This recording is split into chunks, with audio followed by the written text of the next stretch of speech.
ونعوذ بالله من شرور أنفسنا ومن سيئات أعمالنا من يهدئ الله فلا مضل له ومن يضلله فلا هادي له أشهد أن لا إله إلا الله وأشهد أن محمدا عبده ورسوله أرسله بالهدى ودين الحق ليظهره على الدين كله ولو كره المشركون أما بعد فإن خير الحديث كتاب الله وخير الهدي هدي محمد صلى الله عليه وسلم وشر الأمور محدثاتها وكل محدثة بدعة وكل بدعة ضلالة وكل ضلالة في النار. اللهم صل على محمد وعلى آل محمد كما صليت على إبراهيم وعلى آل إبراهيم إنك حميد مجيد. اللهم بارك على محمد وعلى آل محمد كما باركت على إبراهيم وعلى آل إبراهيم إنك حميد مجيد. أعوذ بالله من الشيطان الرجيم. بسم الله الرحمن الرحيم. يا أيها الذين آمنوا اتقوا الله حق تقاته ولا تموتن إلا وأنتم مسلمون. يا أيها الناس اتقوا ربكم الذي خلقكم من نفس واحدة وخلق منها زوجها وبث منهما رجالا كثيرا ونساء واتقوا الله الذي تساءلون به والأرحام إن الله كان عليكم رقيبا. يا أيها الذين آمنوا اتقوا الله وقولوا قولا سديدا يصلح لكم أعمالكم ويغفر لكم ذنوبكم ومن يطع الله ورسوله فقد فاز فوزا عظيما. رب اشرح لي صدري ويسر لي أمري واحلل عقدة من لساني يفقهوا قولي. ഏറെ ബഹുമാനമുള്ള ഏറ്റവും പ്രിയം നിറഞ്ഞ ആദരണീയരായ സത്യവിശ്വാസികളെ, സത്യവിശ്വാസിനികളെ, നമ്മളെയെല്ലാം സൃഷ്ടിച്ചു പരിപാലിച്ച് സദാ നിയന്ത്രിച്ചു കൊണ്ടിരിക്കുന്ന സർവലോക സ്രഷ്ടാവും സംരക്ഷകനും നമ്മുടെ എല്ലാവരുടെയും പരിപാലകനുമായ റബ്ബുൽ ഇസ്സത്ത് അല്ലാഹു സുബ്ഹാനഹു വ തആലയുടെ വിധിവിലക്കുകളും നിയമനിർദ്ദേശങ്ങളും ജീവിതത്തിൻ്റെ എല്ലാ മേഖലകളിലും അനുസരിച്ച് ജീവിതം ധന്യമാക്കണമെന്ന് ആദ്യം എന്നോടും പിന്നെ നിങ്ങളോട് ഓരോരുത്തരോടും ഉപദേശിക്കുകയാണ്. അല്ലാഹു സുബ്ഹാനഹു വ തആലയുടെ റഹ്മത്തും ബർക്കത്തും സദാസമയവും നമ്മളിലെല്ലാം വർഷിക്കുമാറാകട്ടെ. പ്രവാചകന്മാരും ലോകത്തേക്ക് കടന്നു വന്നതിൻ്റെ പിന്നിൽ വളരെ കൃത്യമായ ഒരു ഉദ്ദേശ ലക്ഷ്യമുണ്ട്. അല്ലാഹു സുബ്ഹാനഹു വ തആല ഈ ഭൂമിയിലേക്ക് അവതരിപ്പിച്ചു കൊടുത്ത സത്യസന്മാർഗത്തിൽ നിന്ന്, ദൈവികമായ മാർഗദർശനത്തിൽ നിന്ന് ആരെല്ലാമാണോ വ്യതിചലിച്ചു പോകുന്നത് അവർക്ക് അവരുടെ മരണത്തിനു മുമ്പ്, അവരിലേക്ക് പരലോകവും വിചാരണയും വന്നെത്തുന്നതിനു മുമ്പ് മരണാനന്തര ലോകം എന്ന ഒരു സത്യമുണ്ട് എന്ന് ബോധ്യപ്പെടുത്താനും ദൈവികമായ മാർഗദർശനത്തിലേക്ക് തിരിച്ചു വന്ന് അള്ളാഹുവിന് കീഴ്പ്പെട്ട് ജീവിക്കാൻ നിങ്ങൾ ഒരുക്കമാണെങ്കിൽ ആ പരലോകത്ത് നിങ്ങൾക്ക് സ്വർഗമുണ്ട് എന്ന് അവരെ ബോധ്യപ്പെടുത്താനും, അതല്ല പൗരോഹിത്യം കാണിച്ചു തരുന്ന വഴിയിലൂടെ സഞ്ചരിക്കാനാണ് തീരുമാനമെങ്കിൽ മരണാനന്തര ലോകത്ത് നിങ്ങൾക്ക് തീരാ നഷ്ടമാണ് നിങ്ങളെ കാത്തിരിക്കുന്നത് എന്ന് അവർക്ക് താക്കീത് നൽകാനും വേണ്ടിയിട്ടാണ് പ്രവാചകന്മാരെല്ലാം കടന്നു വന്നത്. എല്ലാ വെള്ളിയാഴ്ചകളിലും നാം പാരായണം ചെയ്യുന്ന സുന്നത്താക്കപ്പെട്ടിട്ടുള്ള ഒരു സൂറത്തുണ്ട്, സൂറത്തുൽ കഹ്ഫ്. അതിന്റെ 56-ാമത്തെ ആയത്തിൽ അല്ലാഹു തആല പ്രവാചകന്മാരെ പറഞ്ഞയച്ചതിന്റെ പിന്നിലുള്ള ഉദ്ദേശം പറയുന്നുണ്ട്. വമാ നുർസിലുൽ മുർസലീന ഇല്ലാ മുബശ്ശിരീന വമുൻദിരീൻ. ആ ആയത്തിൽ അല്ലാഹു പറയുന്നത് വമാ നുർസിലുൽ മുർസലീന, പ്രവാചകന്മാരെ നാം അയച്ചിട്ടേയില്ല, ഇല്ലാ മുബശ്ശിരീന വമുൻദിരീൻ, സ്വർഗത്തെക്കുറിച്ച് സന്തോഷവാർത്ത അറിയിക്കുന്നവരായിക്കൊണ്ടും നരകത്തെക്കുറിച്ച് താക്കീത് നൽകുന്നവരായിക്കൊണ്ടുമല്ലാതെ. അപ്പൊ എല്ലാ പ്രവാചകന്മാരും കടന്നു വന്നതിന്റെ പിന്നിലുള്ള ലക്ഷ്യം എന്താണ്? ഒരു സ്വർഗമുണ്ട്, ഒരു നരകമുണ്ട്. സ്വർഗം നിങ്ങൾക്ക് സാധ്യമാകണമെങ്കിൽ അള്ളാഹുവിന് കീഴ്പ്പെട്ട് ജീവിക്കണം. തിന്മയുടെ പാതയിൽ നിന്ന് നന്മയുടെ പാതയിലേക്ക്, മാർഗത്തിലേക്ക് നിങ്ങൾ തിരികെ വരണം എന്ന് ഉത്ബോധിപ്പിക്കാനാണ്, പ്രബോധനം ചെയ്യാനാണ്. ഈ പ്രവാചകന്മാരിലെ അവസാനത്തെ കണ്ണിയാണല്ലോ അന്തിമദൂതൻ മുഹമ്മദ് മുസ്തഫ സല്ലല്ലാഹു അലൈഹി വസല്ലം. ആ പ്രവാചകൻ സല്ലല്ലാഹു അലൈഹി വസല്ലമയോട് കൂടി ഞാൻ ഈ പറയുന്ന കാര്യം നമ്മൾ ഓരോരുത്തരും പ്രത്യേകം ഗൗരവത്തോടുകൂടി മനസ്സിലാക്കുക സഹോദരങ്ങളെ. ആ പ്രവാചക ശൃംഖല പരിസമാപ്തി കുറിക്കപ്പെടുന്നത്, അവസാനിക്കുന്നത് അന്തിമ ദൂതനായ മുത്തു മുസ്തഫ സല്ലല്ലാഹു അലൈഹി വസല്ലമയിലൂടെയാണ്. എന്ന് പറഞ്ഞാൽ ഇനി അള്ളാഹുവിലേക്ക് ക്ഷണിക്കാൻ, തിന്മയിലേക്ക് വഴുതി വീണുപോകുന്ന ആളുകളെ, അല്ലെങ്കിൽ സത്യമാർഗത്തിൽ നിന്ന് വ്യതിചലിച്ച് തെറ്റിപ്പോകുന്നവരെ രണ്ടാമതും അള്ളാഹുവിന്റെ ദീനിലേക്ക് തന്നെ, അല്ലെങ്കിൽ ആ സന്മാർഗത്തിലേക്ക് തന്നെ തിരികെ കൊണ്ടുവരാൻ ഇനി ഒരു പ്രവാചകൻ അള്ളാഹുവിൽ നിന്ന് ഉത്ബോധനവുമായി കടന്നു വരാനില്ല. മുഹമ്മദ് നബി സല്ലല്ലാഹു അലൈഹി വസല്ലമയിലൂടെ ആ ദൗത്യം പൂർത്തീകരിക്കപ്പെട്ടു. അങ്ങനെയെങ്കിൽ ഈ പ്രവാചകന്മാര് കാണിച്ചു തന്ന, മുഹമ്മദ് നബി സല്ലല്ലാഹു അലൈഹി വസല്ലം പഠിപ്പിച്ചു തന്ന ഈ സത്യദീനിൽ നിന്ന് വ്യതിചലിച്ചു പോകുന്ന ജനങ്ങളെ ആരാണ് ഇനി സത്യസന്മാർഗത്തിലേക്ക് തന്നെ തിരികെ കൊണ്ടുവരിക? ആ ഉത്തരവാദിത്വം ആർക്കാണുള്ളത്? ആ ചോദ്യത്തിന്റെ ഉത്തരം നമ്മൾ ഓരോരുത്തർക്കുമാണ് എന്നാണ്. ഇവിടെ ഇരിക്കുന്ന എനിക്കും നിങ്ങൾക്കുമാണ്. അള്ളാഹുവിന്റെ അപാരമായ ഒരു അനുഗ്രഹം കൊണ്ടാണ് ഈ ദീന് സ്വീകരിക്കാനുള്ള മഹാ തൗഫീഖ് നമുക്ക് ലഭിച്ചിരിക്കുന്നത്. ഈ ദുനിയാവിൽ എത്ര മനുഷ്യരുണ്ട് എന്ന് ചിന്തിച്ചു നോക്കൂ. എത്രയെത്ര ആളുകളാണ് ജീവിതത്തിന്റെ ലക്ഷ്യം തിരിച്ചറിയാതെ അലസമായിക്കൊണ്ട് അഹന്തയോടുകൂടി അലക്ഷ്യമായി ജീവിച്ചുകൊണ്ടിരിക്കുന്നത്. ആ സ്ഥാനത്താണ് അള്ളാഹുവിന് മാത്രം കീഴ്പ്പെട്ടും റബ്ബുൽ ഇസ്സത്തിന്റെ ദീൻ അനുസരിച്ചുകൊണ്ടും സ്വന്തത്തെക്കാൾ കൂടുതൽ പ്രവാചക സ്നേഹിച്ചുകൊണ്ടും അള്ളാഹുവിന് ഇഷ്ടപ്പെടുന്ന കാര്യങ്ങൾ പ്രവർത്തിച്ചുകൊണ്ടും അള്ളാഹു വെറുക്കുന്ന കാര്യങ്ങളിൽ നിന്ന് മാറി നിന്നുകൊണ്ടും അള്ളാഹുവിനെ മാത്രം ആരാധിച്ചുകൊണ്ടും അള്ളാഹുവിന്റെ ദീനിനെ, ഇസ്ലാമിനെ മതമായി തൃപ്തിപ്പെട്ടുകൊണ്ടും റബ്ബിനെ, അള്ളാഹുവിനെ റബ്ബായിക്കൊണ്ട് തൃപ്തിപ്പെട്ടിട്ടും ഇസ്ലാമിനെ ദീനായി തൃപ്തിപ്പെട്ടിട്ടും നമ്മൾ മുന്നോട്ട് പോയിക്കൊണ്ടിരിക്കുന്നത്. ഓരോ നിമിഷവും മരിക്കും, തൊട്ടടുത്ത നിമിഷം എന്റെ മരണമുണ്ട് എന്ന ബോധത്തോടുകൂടി, ചിന്തയോടുകൂടി, അതിനുശേഷം എന്നെ കാത്തിരിക്കുന്ന ഒരു പരലോകമുണ്ട് എന്ന ചിന്തയോടുകൂടി നമ്മൾ ജീവിക്കുന്നത് എന്തുകൊണ്ടാണ്? അല്ലാഹു തആല ഈ ദീന് നമുക്ക് നൽകിയത് കൊണ്ടാണ്, ആ ദീന് നമുക്ക് ലഭിച്ചത് കൊണ്ടാണ്. ഈ ദീനെങ്ങാനും നമുക്കില്ലായിരുന്നെങ്കിൽ, നമ്മുടെ കയ്യിൽ, നമ്മുടെ ഹൃദയത്തിൽ, അല്ലെങ്കിൽ നമുക്ക് ഈ ഹിദായത്തെങ്ങാനും ഇല്ലായിരുന്നെങ്കിലുള്ള അവസ്ഥ നിങ്ങളൊന്ന് ചിന്തിച്ചു നോക്കൂ. വ്യക്തമായ വഴികേടിലായിരിക്കും നമ്മൾ. ളലാലും മുബീൻ, വ്യക്തമായ, വളരെ കൃത്യമായ വഴികേട്. അള്ളാഹിനെ കുറിച്ച് ബോധമില്ലാതെ, ദീനിനെ കുറിച്ച് കാഴ്ചപ്പാടില്ലാതെ, പരലോകത്തെക്കുറിച്ച് ചിന്തയില്ലാതെ, മരിക്കുമെന്ന കാഴ്ചപ്പാടില്ലാതെ എന്തോ കാട്ടി ജീവിക്കായിരിക്കും ഈ ദുനിയാവിൽ. എങ്ങനെയൊക്കെയോ ജീവിച്ചു കൂട്ടായിരിക്കും. അങ്ങനത്തെ എത്രയെത്ര മനുഷ്യരെ നമുക്ക് ചുറ്റുപാടിൽ കാണാൻ പറ്റും. ഓരോ സമയങ്ങളിലും ഓരോ സന്ദർഭങ്ങളിലും അള്ളാഹു കാണുന്നുണ്ട്, അള്ളാഹ് അറിയുന്നുണ്ട്. അള്ളാഹിന് കീഴ്പ്പെട്ട് ജീവിക്കണം. റബ്ബിന്റെ ഇഷ്ടം എന്നിൽ നിന്ന് നഷ്ടപ്പെടുമോ, അള്ളാഹുവിന്റെ കോപത്തിന് ഞാൻ പാത്രമാകുമോ എന്ന് പേടിച്ച് നമ്മൾ ജീവിക്കുന്നു.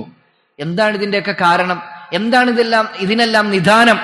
അള്ളാഹു എനിക്ക് ദീന് തന്നതുകൊണ്ടാണ്, എന്റെ ഹൃദയത്തിൽ റബ്ബിനെ കുറിച്ചുള്ള ബോധമുള്ളത് കൊണ്ടാണ്, ഹിദായത്ത് നമുക്ക് ലഭിച്ചത് കൊണ്ടാണ്. അതുകൊണ്ട് തന്നെ സഹോദരങ്ങളെ, ആ ഹിദായത്തിന്റെ മധുരം നുകരാൻ ഭാഗ്യം ലഭിച്ചിട്ടില്ലാത്ത, അല്ലെങ്കിൽ അതിന് സാധിച്ചിട്ടില്ലാത്ത ഒരുപാട് മനുഷ്യർ നമ്മുടെ ചുറ്റുപാടിലുണ്ട്. അവർക്കും ഇത് ലഭിക്കണം എന്ന തീവ്രമായ ആഗ്രഹം നമ്മളിൽ ഉണ്ടാകണം. എത്രയെത്ര മനുഷ്യന്മാരെ നമ്മൾ സഹായിക്കുന്നുണ്ട്, എന്തെല്ലാം കാര്യത്തിൽ നമ്മൾ സഹായിക്കുന്നുണ്ട്. വിഷമങ്ങളും പ്രയാസങ്ങളും വന്ന് നമ്മുടെ മുമ്പിൽ അത് പങ്കുവെക്കുന്ന ആളുകളെ സാമ്പത്തികമായി നമ്മൾ സഹായിക്കും. അവർക്ക് ശാരീരികമായി എന്തെങ്കിലും സഹകരണങ്ങളാണ് ആവശ്യമെങ്കിൽ, സഹായങ്ങളാണ് ആവശ്യമെങ്കിൽ നമ്മളത് ചെയ്തു കൊടുക്കും. മാനസികമായ പിൻബലം നൽകും. നമ്മളെ കൊണ്ട് ചെയ്യാൻ കഴിയുന്നതെല്ലാം നമ്മൾ ചെയ്യും. സത്യത്തിൽ ഈ ദുനിയാവിൽ ആകാശത്തിന് താഴെ ഭൂമിക്ക് മുകളിൽ നമ്മൾ ചെയ്യുന്ന ഏറ്റവും വലിയ ജീവകാരുണ്യ പ്രവർത്തനം എന്തായിരിക്കും? ഇപ്പോ നമ്മുടെ നാട്ടിൽ ഒരുപാട് മതങ്ങളുണ്ട്. ചില മതങ്ങൾ അവരുടെ ഒരു പ്രധാനപ്പെട്ട അജണ്ടയായി തന്നെ കൊണ്ടു നടക്കുന്നത് എന്താണ്? ഇത്തരത്തിലുള്ള ജീവകാരുണ്യ പ്രവർത്തനമാണ്. അതെല്ലാം വളരെ പ്രോത്സാഹിപ്പിക്കപ്പെടുന്ന കാര്യങ്ങളാണ്, നല്ല കാര്യങ്ങളാണ്. രോഗികളായ ആളുകളെ, ആരാരും തുണയില്ലാത്ത മനുഷ്യരെ, റോട്ടിലും മറ്റും പുഴുവരിച്ച് കിടക്കുന്ന ആളുകളെപ്പോലും വാരിയെടുത്ത് കൊണ്ടുപോയി അവരെ വൃത്തിയാക്കി അവർക്ക് ആവശ്യമായ ചികിത്സയും പരിചരണങ്ങളും നൽകി അവർക്ക് സാമ്പത്തികമായ സഹായങ്ങൾ നൽകി വീട് വെച്ചു കൊടുത്ത സൗകര്യങ്ങളെല്ലാം ചെയ്യുന്നുണ്ട്. എല്ലാം നല്ലത് തന്നെ, എല്ലാം നാം നിർവഹിക്കേണ്ട കാര്യങ്ങൾ തന്നെയാണ്. പക്ഷേ ഒന്ന് ചിന്തിച്ചു നോക്കൂ, ഒരു മനുഷ്യന്, ഒരു മുസ്ലിമിന് ഈ ഭൂമുഖത്ത് നിർവഹിക്കാവുന്ന ഏറ്റവും വലിയ ജീവകാരുണ്യ പ്രവർത്തനം എന്ന് പറയുന്നത് എന്താ? സത്യത്തില് ഷിർക്കിൽ അകപ്പെട്ടു പോയ ഒരു സമൂഹത്തോട്, അല്ലെങ്കിൽ ഇസ്ലാമിന്റെ സന്ദേശം എത്തിയിട്ടില്ലാത്ത ഒരു സഹോദരനോട്, സഹോദരിയോട് അള്ളാഹിനെ കുറിച്ച് പറഞ്ഞു കൊടുക്കുക, ദീനിനെ കുറിച്ച് പറഞ്ഞു കൊടുക്കുക, ഇസ്ലാമിനെ കുറിച്ച് പറഞ്ഞു കൊടുക്കുക, പരലോകം ഉണ്ട് എന്നുള്ളത് സത്യമാണെന്ന് അവരെ ബോധ്യപ്പെടുത്തി കൊടുക്കുക, അതിനുള്ള അറിവ് നമ്മൾ സ്വായത്തമാക്കുക. ഇത് നമ്മൾ ഓരോരുത്തരുടെയും ഉത്തരവാദിത്വമാണ് സഹോദരങ്ങളെ, ബാധ്യതയാണ്. റസൂലുള്ളാഹി സ്വല്ലല്ലാഹു അലൈഹി വസല്ലമക്ക് മൂത്താപ്പ അബൂ ത്വാലിബ് എത്ര പ്രിയപ്പെട്ട ആളായിരുന്നു. കാരണം എല്ലാവരും പ്രവാചകനെ കൈയൊഴിഞ്ഞു, നബിയെ കയ്യേറും എന്ന് പറഞ്ഞ് ഭീഷണിപ്പെടുത്തി. ഭീഷണിയല്ല, അവസരം കിട്ടിയാൽ നബിയെ കയ്യേറാനുള്ള എല്ലാ അജണ്ടകളും എല്ലാവിധ തന്ത്രങ്ങളുമായി മുന്നോട്ട് പോയിക്കൊണ്ടിരിക്കുകയാണ്. ആകെ അവിടെ തടസ്സമായിരുന്നത് അബൂ ത്വാലിബ് മാത്രമാണ്.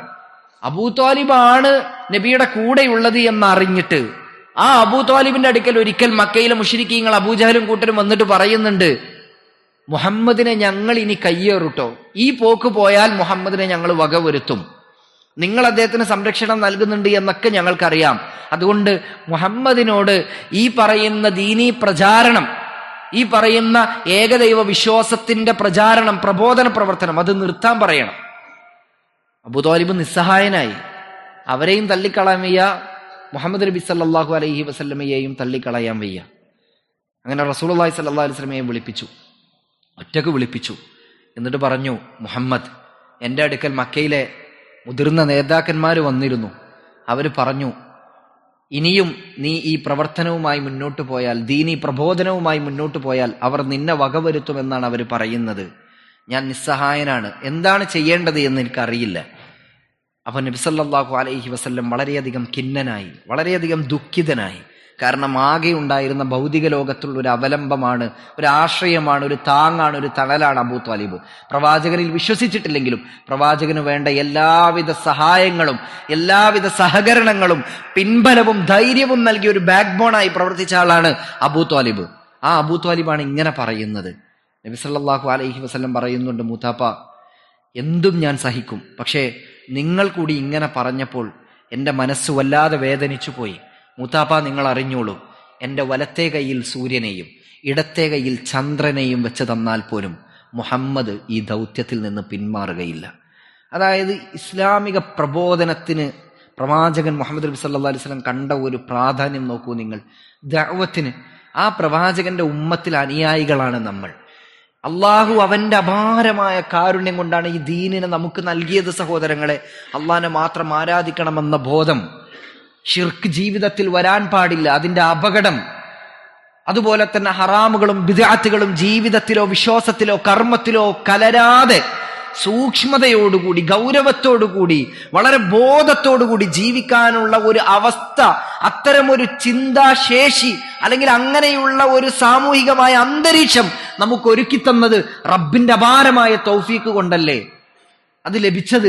ഇതൊന്നും കിട്ടാത്ത, ഒരു ബോധമില്ലാത്ത, ലഹരിക്കും അടിമപ്പെട്ട് ജീവിതത്തെക്കുറിച്ച് ഒരു കാഴ്ചപ്പാടുമില്ല, ഒരു ലക്ഷ്യമില്ല, കുടുംബത്തിൽ പ്രശ്നം ഉണ്ടാക്കി കുടുംബക്കാരെ നോക്കാതെ, വീട്ടുകാരെ നോക്കാതെ, ഭാര്യയെ തിരിഞ്ഞോക്കാതെ, മക്കളെ നോക്കാതെ, ഒരു ഉത്തരവാദിത്വവും ഇല്ലാതെ എന്തൊക്കെയോ ആയി നടക്കുന്ന എത്ര മനുഷ്യരുണ്ട്. അതിൽ നിന്നെല്ലാം റബ്ബ് നമ്മളെ കാത്തു രക്ഷിച്ചില്ലേ? അള്ളാഹു നമുക്ക് ഈ ദീന് തന്നില്ലേ? അവൻ ആരാധിക്കേണ്ടതിന്റെ പ്രാധാന്യം നൽകിയില്ലേ? സ്വർഗത്തിന്റെ വഴിയിൽ സഞ്ചരിക്കാനുള്ള മഹാസൗഭാഗ്യം നമുക്ക് തന്നില്ലേ? എന്നിട്ടും നമ്മുടെ കുടുംബത്തിൽ, നമ്മുടെ കൂടെ ജോലി ചെയ്യുന്നവരിൽ, നമ്മുടെ കൂടെ പഠിക്കുന്നവരിൽ എത്രയെത്ര മനുഷ്യരുണ്ട് ഇസ്ലാമിന്റെ സന്ദേശം ഇതുവരെ എത്തിയിട്ടില്ലാത്ത, അള്ളാഹിനെ കുറിച്ച് ഒരു ബോധവുമില്ലാത്ത, തൗഹീദിന്റെ പ്രാധാന്യം അറിയാത്ത, ഷിർക്കിൽ അകപ്പെട്ടുകൊണ്ട് ജീവിക്കുന്ന എത്ര ആളുകളുണ്ട്. അവർക്ക് ഇഷ്ടമില്ല എന്നറിഞ്ഞാലും ഒരു തവണയെങ്കിലും പറയാനുള്ള ഒരു സന്മനസ്, അവരോടൊന്ന് ഉത്ബോധിപ്പിക്കാനുള്ള, അവരോടൊന്ന് പറഞ്ഞു കൊടുക്കാനുള്ള ഒരു സന്മനസ്സെങ്കിലും നമുക്കുണ്ടാകേണ്ടതില്ലേ? തീർച്ചയായും ഉണ്ടാകേണ്ടതുണ്ട്. അതുകൊണ്ടാണ് ഇഷ്ടമില്ല എന്നറിഞ്ഞിട്ടും ആ മൂത്താപ്പാന്റെ മുമ്പിലേക്ക് വീണ്ടും പ്രവാചകൻ പോവുകയാണ്. മൂത്താപ്പ മരിക്കാൻ കിടക്കുന്ന സമയത്ത്, അബൂ ത്വാലിബ് മരണാസന്നമായി കിടക്കുന്ന സമയത്ത് പ്രവാചകൻ സല്ലല്ലാഹു അലൈഹി വസല്ലം പോയിട്ട് പ്രവാചകൻ അബൂ ത്വാലിബിന്റെ തലയുടെ ഭാഗത്ത് അവിടെ ഇങ്ങനെ മൗനിയായിക്കൊണ്ടിരിക്കുകയാണ്. എന്നിട്ട് അബൂ ത്വാലിബിന്റെ ശരീരത്തിൽ ഇങ്ങനെ കൈവച്ച് തടവി കൊടുത്തിട്ട് വളരെ സ്നേഹത്തോടു കൂടി ഉള്ളം തട്ടിയിട്ട് അബൂ ത്വാലിബിനോട് പറയാണ്, പൊന്നാര മൂത്താപ്പ, ഒന്ന് ഇസ്ലാം സ്വീകരിക്കൂ മൂത്താപ്പ, നിങ്ങൾ ഈ ഷിർക്കിന്റെ പാതയിൽ നിന്ന് തിരിച്ചു വരൂ, തൗഹീദിലേക്ക് ഒന്ന് വരൂ മൂത്താപ്പ. ഇത് പറയുമ്പോ അബൂ ത്വാലിബിന്റെ ഉള്ളിൽ എന്തായിരിക്കും ഉണ്ടാവുക? മുഹമ്മദിനെ അനുസരിക്കണമോ, അതല്ല ഞാൻ ഇതുവരെ ജീവിച്ചു പോന്ന എന്റെ ബാപ്പ ഉപ്പമാര് കാണിച്ചു തന്ന ഈ മാർഗത്തിൽ തന്നെ നിലകൊള്ളണമോ? അബൂ ത്വാലിബ് പറയാണ്, മുഹമ്മദ്, എനിക്കത് സാധ്യമല്ല, എനിക്കത് പ്രയാസകരമാണ്. അള്ളാഹു സുബ്ഹാനഹു വ തആല അവിടെ ആയത്തിറക്കാണ്. പ്രവാചകൻ സല്ലല്ലാഹു അലൈഹി വസല്ലമയുടെ ആ പ്രബോധന പ്രവർത്തനം അബൂ ത്വാലിബിൽ നിർബന്ധം ചെലുത്തുമോ എന്ന് കരുതിയിട്ട് അള്ളാഹു തആല ആയത്തിറക്കാണ്. 28-ാമത്തെ അധ്യായം സൂറത്തുൽ ഖസസിന്റെ 56-ാമത്തെ ആയത്തിറങ്ങിയത് ആ സന്ദർഭത്തിലാണ്. ഇന്നക ലാ തഹ്ദീ മൻ അഹ്ബബ്ത വലാകിന്ന അല്ലാഹു യഹ്ദീ മൻ യശാ. തീർച്ചയായും പ്രവാചകരെ, താങ്കൾ ഇഷ്ടപ്പെടുന്നവരെ ഹിദായത്തിലാക്കുക താങ്കൾക്ക് സാധ്യമല്ല, എന്നാൽ അള്ളാഹു ഉദ്ദേശിക്കുന്നവരെ അവൻ ഹിദായത്തിലാക്കുന്നു എന്ന്. നൂഹ് നബി അലൈഹിസ്സലാമയുടെ ഏറ്റവും വലിയ ആഗ്രഹമായിരുന്നു തന്റെ മകനും തന്റെ കൂടെ ആ കപ്പലിൽ കയറണമെന്ന്. അള്ളാഹു തആല അതിനുള്ള അവസരം നൂഹ് നബി അലൈഹി ഇസ്ലാമക്ക് നൽകിയിട്ടില്ല. ഇബ്രാഹിം നബി അലൈഹി ഇസ്ലാമയുടെ വലിയ ആഗ്രഹമായിരുന്നു, പൊന്നുപ്പച്ചി, എന്തിനാണ് കാണാത്ത, കേൾക്കാത്ത, അറിയാത്ത ഈ കല്ലുകളെ നിങ്ങൾ ആരാധിച്ചു കൊണ്ടിരിക്കുന്നത്? ഏകനായ റബ്ബിനെ മാത്രം ആരാധിക്കൂ ഉപ്പച്ചി എന്ന് പറഞ്ഞപ്പോഴും ഞാൻ നിന്നെ കല്ലെറിഞ്ഞ് ഓടിക്കുക തന്നെ ചെയ്യും, അല്ലാത്ത പക്ഷം നീ എന്റെ മുന്നിൽ നിന്ന് പോയിക്കൊള്ളുക എന്ന് പറഞ്ഞ് ആക്രോശിച്ച ആസറിന്റെ മകനാണ് ഇബ്രാഹിം നബി അലൈഹി ഇസ്ലാം. ആ പൊന്നു ഉപ്പച്ചി ഒന്ന് ഇസ്ലാമിലേക്ക് കടന്നു വരണം എന്ന് ഇബ്രാഹിം നബി അലൈഹി ഇസ്ലാം എത്ര ആഗ്രഹിച്ചിട്ടുണ്ടാകും. അള്ളാഹു തആല അതിനുള്ള ഭാഗ്യം അദ്ദേഹത്തിന് നൽകിയിട്ടില്ല. നോക്കൂ നിങ്ങൾ, എത്രയെത്ര ചിന്തിച്ചിട്ടുണ്ടാകും, എത്രയെത്ര ആഗ്രഹിച്ചിട്ടുണ്ടാകും. നമ്മുടെ കുടുംബത്തിൽ നമ്മുടെ വല്യമ്മമാരുണ്ടാകും ഇപ്പോഴും പരിശുദ്ധ ഖുർആൻ മുസ്ഹഫ് ഭാഗത്ത് മാറ്റിവെച്ച് ഏതെങ്കിലുമൊക്കെ കിതാബുകൾ എടുത്തോതി അതിന് വലിയ ഹുർമത്ത് കൽപ്പിച്ച് അതിലാണ് പുണ്യമെന്ന് വിചാരിച്ച് തെറ്റിദ്ധരിച്ചുകൊണ്ട് അതിലെന്തൊക്കെയോ ദിവ്യത്വം കൽപ്പിച്ചുകൊണ്ട് അത് വലിയ സംഭവമായി നോക്കിക്കാണുന്ന ഉമ്മമാരും ഉപ്പമാരും പ്രായം ചെന്നവരും.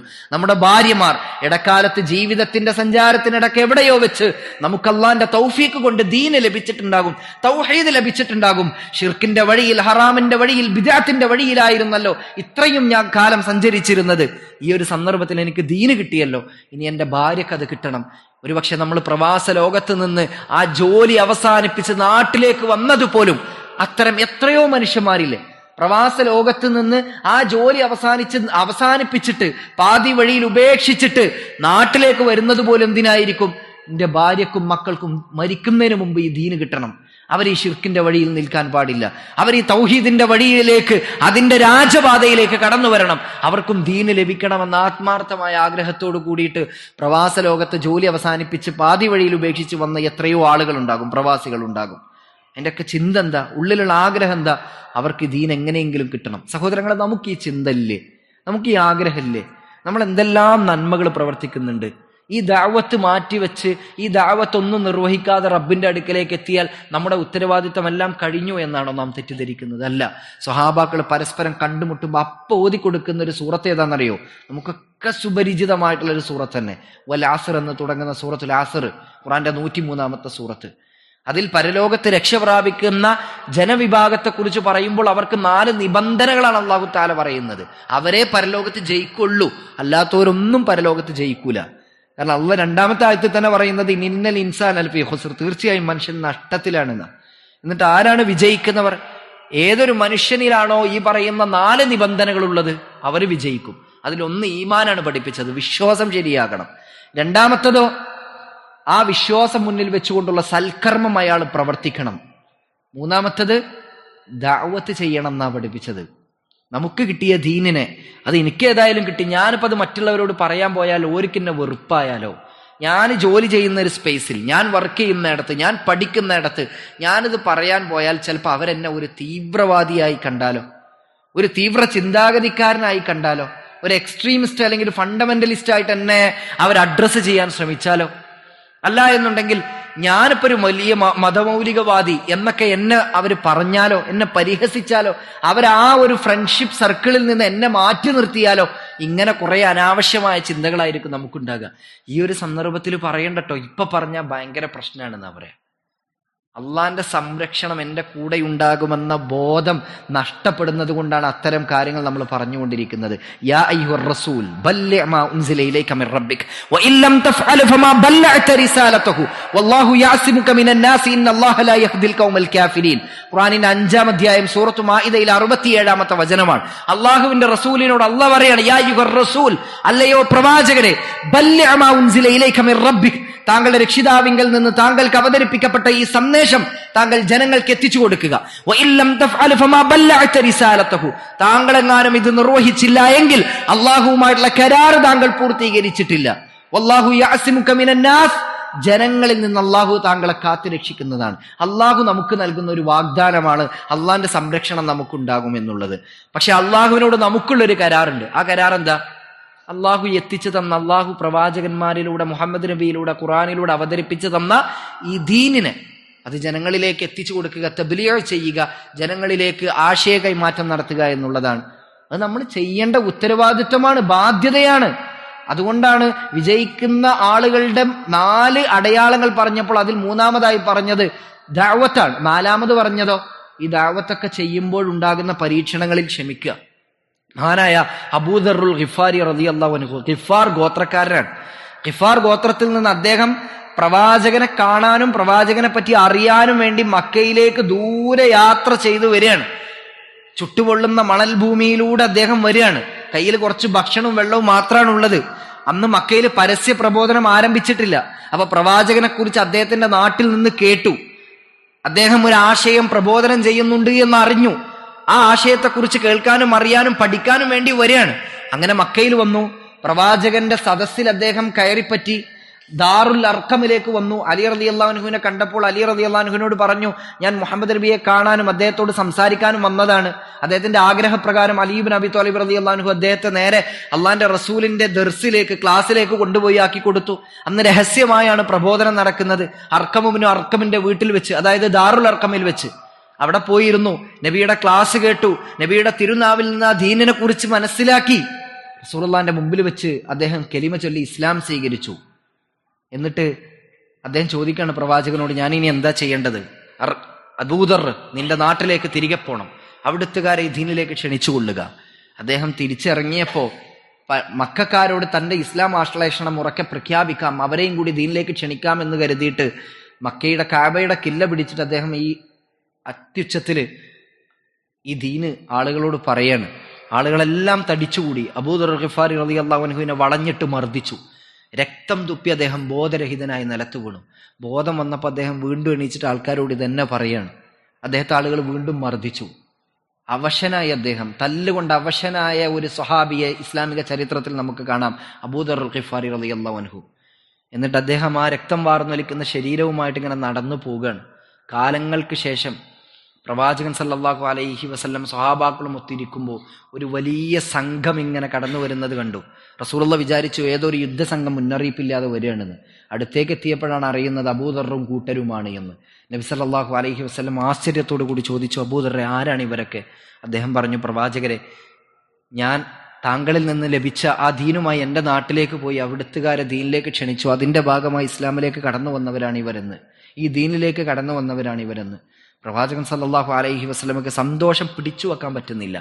യുവാവായ അബൂദർ ഗിഫാരി റളിയല്ലാഹു അൻഹുവിന്റെ കഠിന പ്രയത്നത്തെ, അദ്ദേഹം ചെയ്ത ആ മഹാ ഉദ്യമത്തെ പ്രോത്സാഹിപ്പിച്ചുകൊണ്ട് അള്ളാഹുവിന്റെ റസൂല് അബൂദർ ഗിഫാരി റളിയല്ലാഹു അൻഹുവിനെ ചേർത്ത് പിടിച്ചു. എന്നിട്ട് നെഞ്ഞത്ത് കൈവച്ച് കൊട്ടിക്കൊടുത്ത് അഭിനന്ദിച്ചിട്ട് പറയാണ്, സ്വഹാബാക്കളോട് പറയാണ്, സ്വഹാബാക്കളെ, കണ്ടില്ലേ നിങ്ങൾ എൻ്റെ അബൂദറിനെ?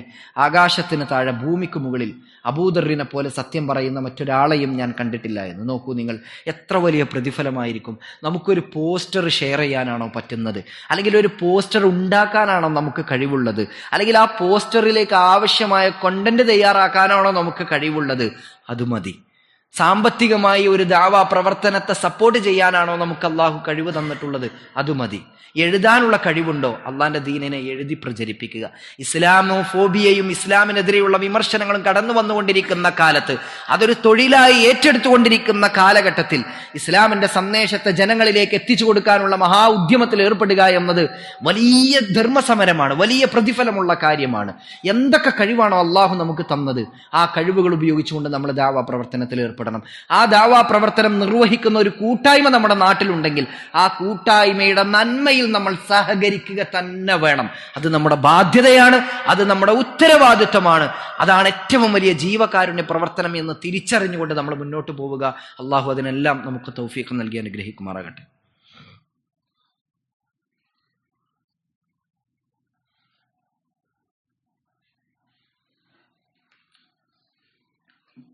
അൽഹംദുലില്ലാഹ് അസ്സലാത്തു വസ്സലാമു അലാ റസൂലില്ലാഹ് വഅലാ ആലിഹി വഅസ്ഹാബിഹി അജ്മഈൻ അമ്മാ ബഅദ്.